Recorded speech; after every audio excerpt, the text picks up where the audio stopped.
Hello everyone, आज हम discuss करेंगे पीआरपी और जीएफसी में क्या डिफरेंसेस हैं। तो काफ़ी बार हेयर लॉस के पेशेंट्स आते हैं, आपने देखा होगा वो डर्मेटोलॉजिस्ट के पास जाते हैं और उनको सजेस्ट किया जाता है पीआरपी या जीएफसी ट्रीटमेंट। तो पेशेंट्स पूछते हैं कि डॉक्टर इसमें डिफरेंसेस क्या हैं। तो शुरुआत करते हैं इनकी फुल फॉर्म से। PRP stands for platelet rich plasma and GFC stands for growth factor concentrate. Now हम पहले डिस्कस करते हैं कि पीआरपी क्या होता है। नॉर्मली जब हमें हेयर लॉस की ट्रीटमेंट करनी होती है तो हम पेशेंट का थोड़ा सा ब्लड विड्रॉ करते हैं, रफली अराउंड 15 to 20 ml। इस पेशेंट के खुद के ब्लड को हम एक स्पेशलाइज्ड किट में डाल के मशीन में प्रोसेस करते हैं और उससे प्लेटलेट रिच प्लाज्मा एक्सट्रैक्ट करते हैं। दैट मीन्स ये पेशेंट के खुद के ब्लड से प्लेटलेट रिच प्लाज्मा को बनाया गया है। Now what is growth factor concentrate? काफ़ी स्टेप्स सिमिलर हैं। इसमें भी पेशेंट का 15 to 20 ml ब्लड विड्रॉ किया जाता है, बट इसमें पेशेंट के ब्लड को एक स्पेशलाइज्ड किट में डाला जाता है which is a growth factor concentrate forming kit. Now इसमें भी उस किट को मशीन में डाला जाता है, उससे भी कॉन्सेंट्रेट बनाया जाता है, बट ये ग्रोथ फैक्टर कॉन्सेंट्रेट है। तो आइए समझते हैं इन दोनों में डिफरेंसेस क्या हैं। प्लेटलेट रिच प्लाज्मा को बनाने के लिए जब आप उस ब्लड को किट में डाल के, पीआरपी की किट में डाल के मशीन में सेंट्रीफ्यूज करते हैं, उसके बाद आपको प्लेटलेट्स को एक स्पेशलाइज तरीके से एक्सट्रैक्ट करना पड़ता है। यानी कि इस प्रोसेस में टेक्नीशियंस और डॉक्टर्स इन्वॉल्व हैं। इन द सेंस, यानी कि ब्लड कैसे विड्रॉ हुआ, उसको किट में कैसे डाला, उससे आपने प्लेटलेट रिच प्लाज्मा को कैसे सेपरेट आउट किया, जो कि ऑब्वियसली मैकेनिकली होगा, हम खुद करेंगे, और फिर उसको कैसे आपने सेपरेट करके उससे उस एक्सट्रैक्ट को बनाया। इसमें कुछ स्टेप्स इन्वॉल्व हैं। सो अगर हम सिंपल लैंग्वेज में बताएं तो मतलब ये है कि इसमें थोड़ा बहुत कहीं ना कहीं ह्यूमन एरर का चांस है। इन द सेंस, जब पीआरपी बनेगा तो वो कितना रिच बनेगा या पुअर बन जाएगा, उसमें ये technical steps, manual steps involve हैं। ऑन दी अदर हैंड, अगर हम जीएफसी की बात करें तो जीएफसी में जब आप उस स्पेशलाइज्ड किट में उसको डाल के सेंट्रीफ्यूज कर देते हैं, उसके बाद और कोई ज़्यादा स्टेप्स इन्वॉल्व नहीं है। यानी कि किट ही इस तरह से ऑटोमेटेड है कि आपका जो एक्सट्रैक्ट बनता है ग्रोथ फैक्टर कॉन्सेंट्रेट का, और जो ब्लड सेल्स होती हैं, यानी कि नीचे का पार्ट जो रेड ब्लड सेल से भरा हुआ होता है, रेड ही कलर का दिखाई देता है, वो सेपरेट आउट हो जाते हैं। उस पार्ट को आप अलग से बाहर निकाल के इंस्टेंटली उसको आप इंजेक्ट कर सकते हैं। तो यही पीआरपी और जीएफसी का सबसे बड़ा डिफरेंस है। चलिए अब समझते हैं कि और क्या डिफरेंसेस हैं और हमारे रिजल्ट्स में क्या डिफरेंस आएंगे। तो वैसे देखा जाए तो पीआरपी ऑलमोस्ट 15-20 साल से वेरियस मेडिकल फील्ड्स में यूज़ होता है। हम आज बात कर रहे हैं कि हेयर लॉस में जब पीआरपी यूज़ करते हैं तो इसीलिए इसका डेटा, इसकी साइंटिफिक स्टडीज़, इसकी जर्नल्स में पब्लिकेशंस, इसके पेपर्स जो इसको बैक करते हैं और कहते हैं कि हाँ ये बहुत इफेक्टिव है, काफ़ी ज़्यादा है। उसी तरह से जीएफसी थोड़ी न्यू ट्रीटमेंट है, यानी कि इसको भी यूज़ करते हुए कुछ ही साल हुए हैं, इसलिए इसकी रिसर्च, इसकी बैकिंग, इसकी जर्नल्स की पब्लिकेशन और इसके इफेक्टिवनेस को स्टैम्प करने की स्टडीज़ थोड़ी कम है। ऑल्दो जब हम अपनी प्रैक्टिस में देखते हैं तो हमने देखा है कि जीएफसी का रिजल्ट थोड़ा ज़्यादा अच्छा आता है। इसीलिए काफ़ी बार पेशेंट हमसे पूछते हैं कि डॉक्टर आप ही बताइए, मुझे पीआरपी सिलेक्ट करना चाहिए या मुझे जीएफसी सिलेक्ट करना चाहिए।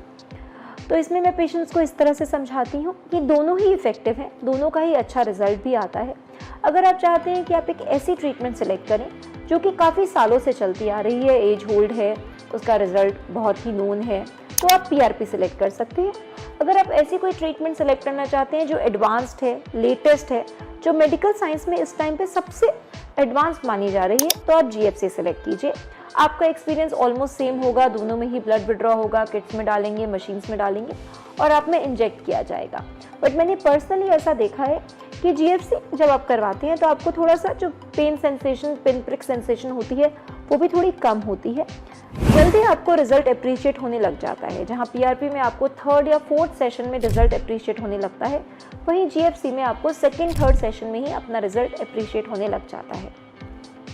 और बात करें कि एक्चुअली साइंटिफिकली दोनों में क्या डिफरेंस है, तो पीआरपी प्लेटलेट रिच प्लाज्मा है, यानी कि आपके ही ब्लड में से सेल सेपरेट हुई, उस प्लाज्मा के अंदर वो हैं जिसमें कि प्लेटलेट रिच हैं। अब प्लेटलेट्स क्या होती हैं? एक ऐसी सेल्स होती हैं जो हमें वूंड हीलिंग में, जब हमें कोई चोट लग जाती है, जब हमारी बॉडी को, स्किन को हीलिंग चाहिए होती है, वहाँ वो काम करती है। इसी प्रॉपर्टी ऑफ प्लेटलेट्स और उसके ग्रोथ फैक्टर्स को यूज़ करके जब आप हेयर रूट में उसको इंजेक्ट करते हैं तो रूट में ग्रोथ स्टिमुलेशन मिलती है। On the other hand, growth factor concentrate में कोई सेल नहीं है।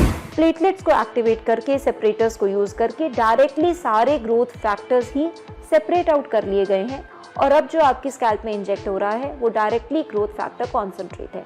तो ये भी एक मेजर साइंटिफिक डिफरेंस है। इसलिए ऐसा भी माना गया है कि ग्रोथ फैक्टर कॉन्सेंट्रेट में जो ग्रोथ फैक्टर्स की एक्चुअल कॉन्सेंट्रेशन है वो PRP से थोड़ी ज़्यादा होती है। इसीलिए दोनों ही अच्छे हैं, दोनों सेफ हैं, दोनों ही आपके खुद के ब्लड से बने हैं। बट अगर आप मुझसे पूछें तो GFC एक एडवांस्ड वर्जन ऑफ PRP ही है।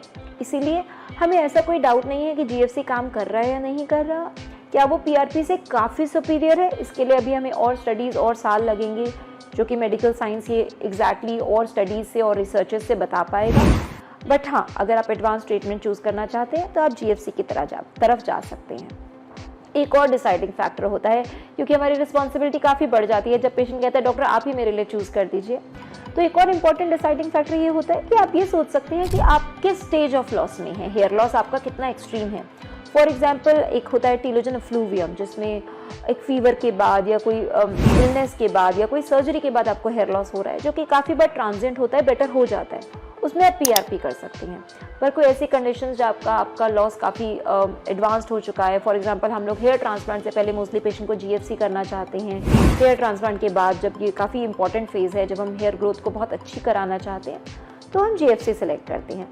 फिर भी आप दोनों ही सिलेक्ट कर सकते हैं। जब भी आप इनमें कंफ्यूज्ड हों, आपके ट्रीटिंग डर्मेटोलॉजिस्ट से ज़रूर डिस्कस कीजिए। आई एम श्योर आपके डॉक्टर आपको ज़रूर गाइड करेंगे।